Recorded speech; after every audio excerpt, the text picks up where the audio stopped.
name is Jack Cole. I do not use, nor do I intend to use marijuana or any other illegal substance, nor do I advocate the use. I retired as a detective lieutenant from a 26-year career in the New Jersey State Police.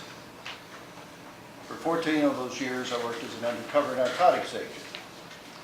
My job spanned the spectrum of everything from street drug use up to billion-dollar international heroin and cocaine rings.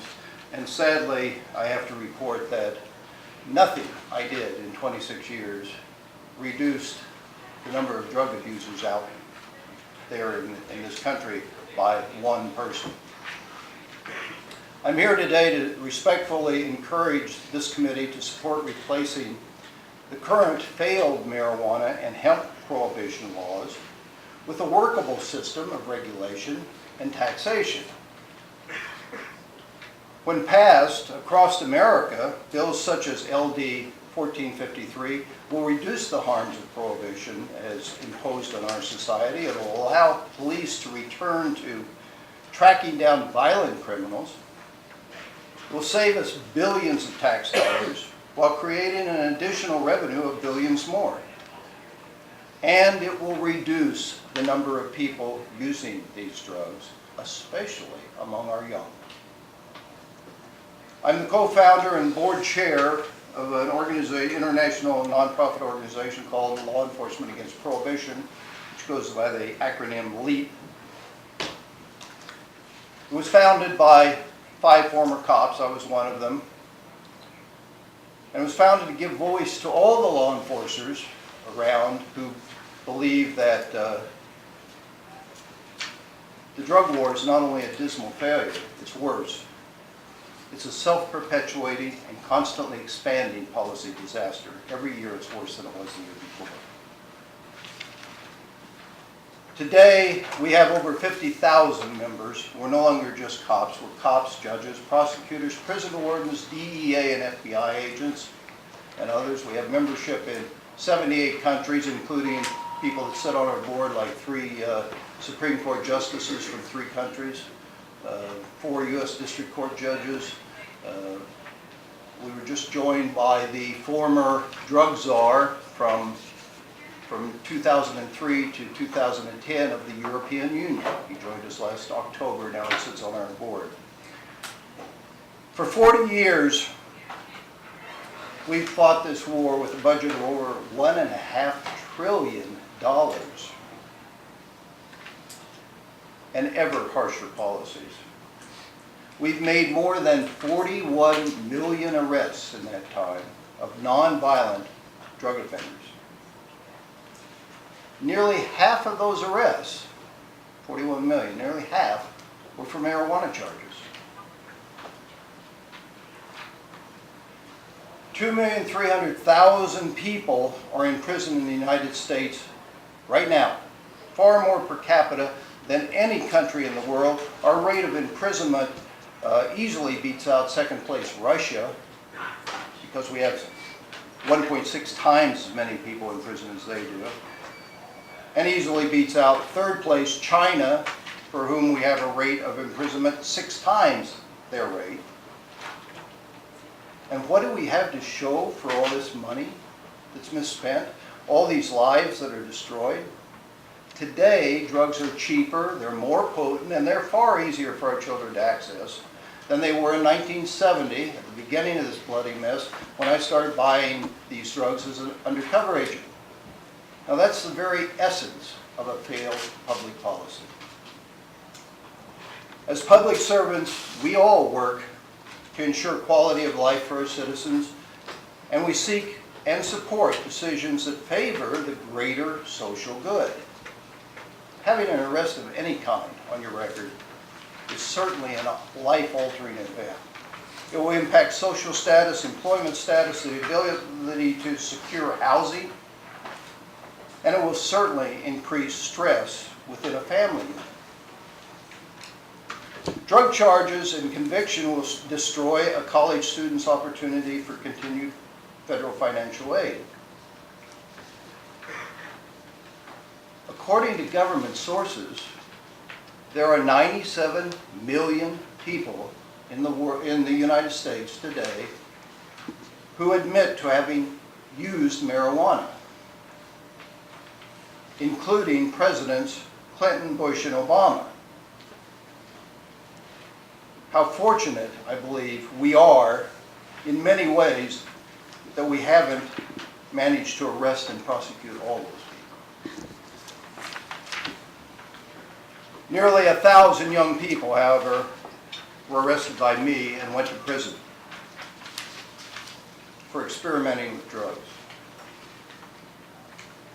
I can't tell you how many of those young folks would have gone on to have a perfectly happy, healthy life had I not intervened, but I'm sure the number is huge. Think of all the people that you know personally who used an illegal drug when they were young and then put those drugs behind them and went on to have a productive life. You know, you can do that if you haven't been arrested. You can get over an addiction. You will never get over a conviction. A conviction will track you every day for the rest of your life because it's on a computer. Every time you go to try to get a new job, it's over your head like a big ugly cloud. That potential employer looks at that record and says, "Hey, druggie, we don't want you." As a matter of fact, the only place those folks are wanted is right back in the drug culture, the very group we say we're trying to save them from. The current policy prevents police from solving significant crimes. In 1963, before we had a war on drugs, our police in the United States were correctly credited with solving 91% of the murders. Today, we solve 61%.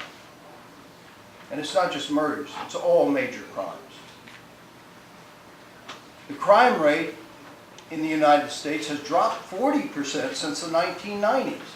But even with that tremendous reduction in workload, police fail to solve 40% of the murders, 60% of the rapes and robberies, 75%, the rapes and arsons, 75% of robberies, and 90% of house burglaries. There's more important things for us to work on than a bunch of people smoking pot, guys.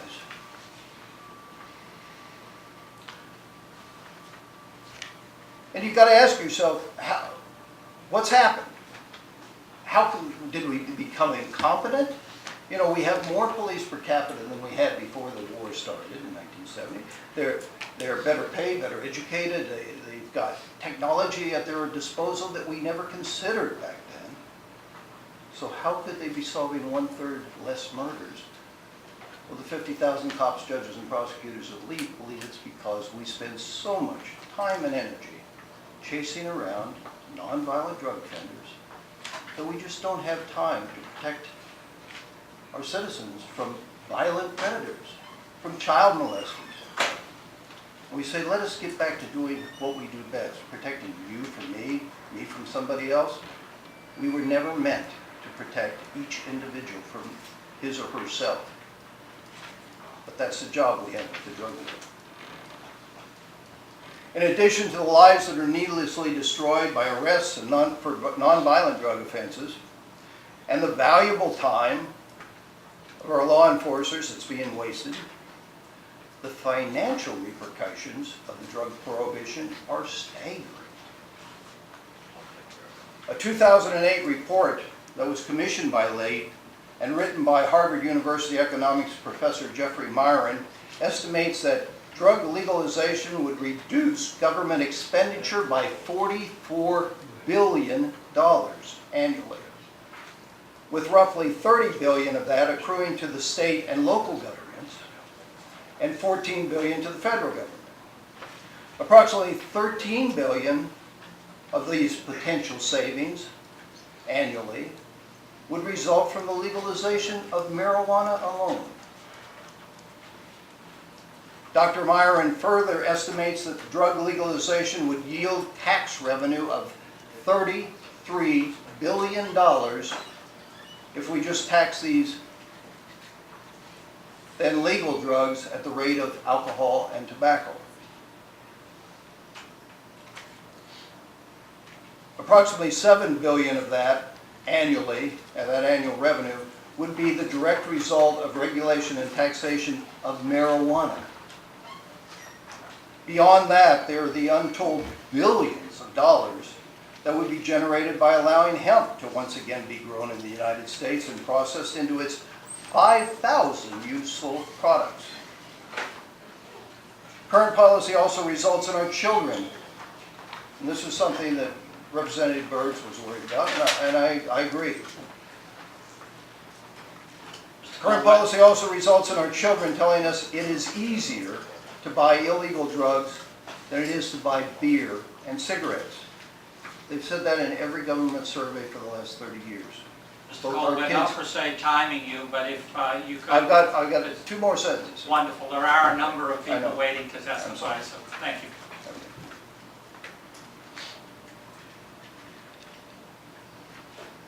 If you pass bills like this, you will have less people using drugs.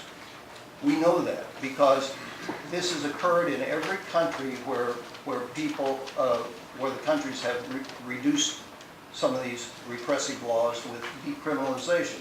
Let me just point out Portugal. Portugal decriminalized all drugs 10 years ago, and everybody said, well, everybody's going to use drugs. No, exactly the opposite happened. They decriminalized it for adults, and they discovered that 10 years later, drug use in every age category has gone down, but among children, it's dropped dramatically. For children from 13 to 15 years old, drug use declined by 25%. And for young people from 16 to 18 years old, drug use declined by 22%. Now, those are significant things. So in closing, I would just like to thank you for allowing me to speak in support of LD1453. This bill is an important step in reducing the harms of drug prohibition. And by supporting it, you're speaking out in favor of a public policy that will be far more effective, more ethical, less damaging, and far less costly than drug prohibition. Thank you very much. I'll take any questions. Thank you. Other questions from the committee to Mr. Cole? Representative Burns. Thank you, Mr. Chair. Thank you, Lieutenant, for coming here today. I only had 20